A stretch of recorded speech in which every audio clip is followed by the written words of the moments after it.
If you watched EA play over the E3 period when Star Wars Battlefront 2 was first announced, then you would have been there when we first met Iden Versio, the actress who plays her Janina Gavankar.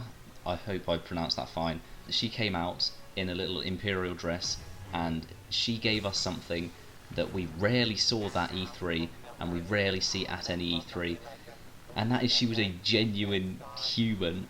You could just tell that she was actually so happy to be there, the way she was just saying that she loved Star Wars. And I know a lot of people will say that, or everyone will say that, but you could just tell that either she's a phenomenal actress or she really meant it and she was really happy to be there. And that was a lovely moment, and we got the reveal of the campaign, and we were so happy and so excited for it. The campaign was lovely fun, it was harmless fun, but it wasn't really what anyone wanted to see that much. It seemed like Iden, this is spoilers for a almost 2-year-old game by now, but Iden turned to the rebels and turned to the light side, or the good side at least, far too quickly. I think the campaign had to be longer and had to actually process her turn. It feels like we missed a lot of her character development out, but from this, even if the campaign wasn't that good, what we did get from it was a great character in Iden, and in Heroes vs Villains, she's not weak and she's not too overpowered. I think she's great. I will say this every single time I do a Blast Hero showcase. It's really, really well balanced now. They had quite a heavy stun effect even for Lando or Iden or Chewbacca. They nerfed all of the stun abilities, and that included Iden's stun droid, which was so easy to use. And as Iden, you could hold him in place while you just fired your amazing repeater, which was first introduced, I believe, in the Rogue One DLC for the first Battlefront in 2015.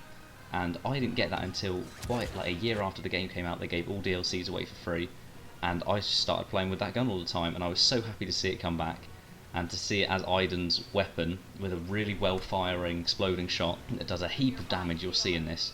I start as the Emperor. I did not mean to be as the Emperor, and I especially didn't mean to go for a second lifetime as the Emperor, so luckily that didn't last too long, and we got to see Iden.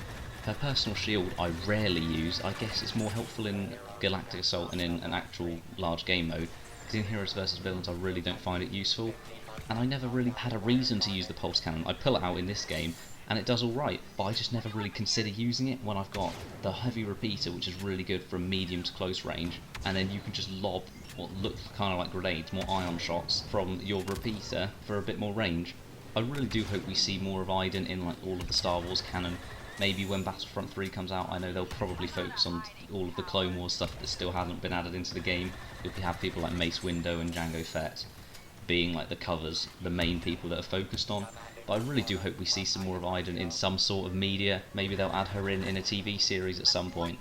But since how Battlefront 2 did and the campaign general reception, I'm not sure we will, but hopefully we do. Leave a like on this video if you ever play as Iden Versio and you rate her quite highly, because I certainly do. I think she's one of my favourite, just most fun characters to play as. Leave a comment on what hero you want to see next, and subscribe and you'll know when all of the new videos come out on this channel.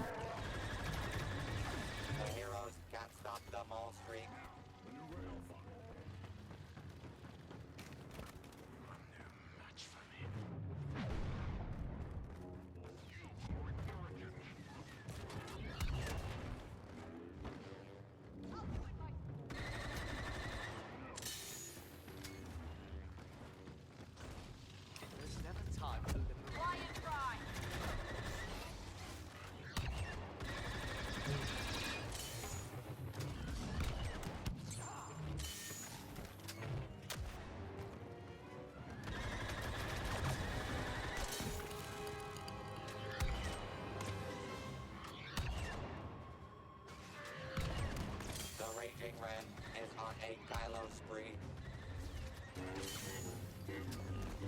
Shock him, droid! 3 kills left.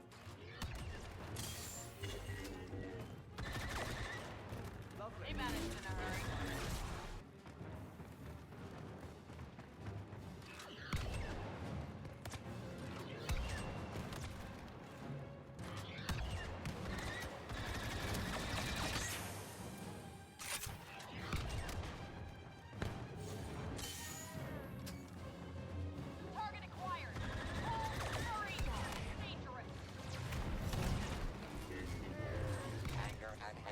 the day as Kylo Ren breaks the match. The deadly son of Dathomir carves a path to victory as Maul performs the final kill of the match.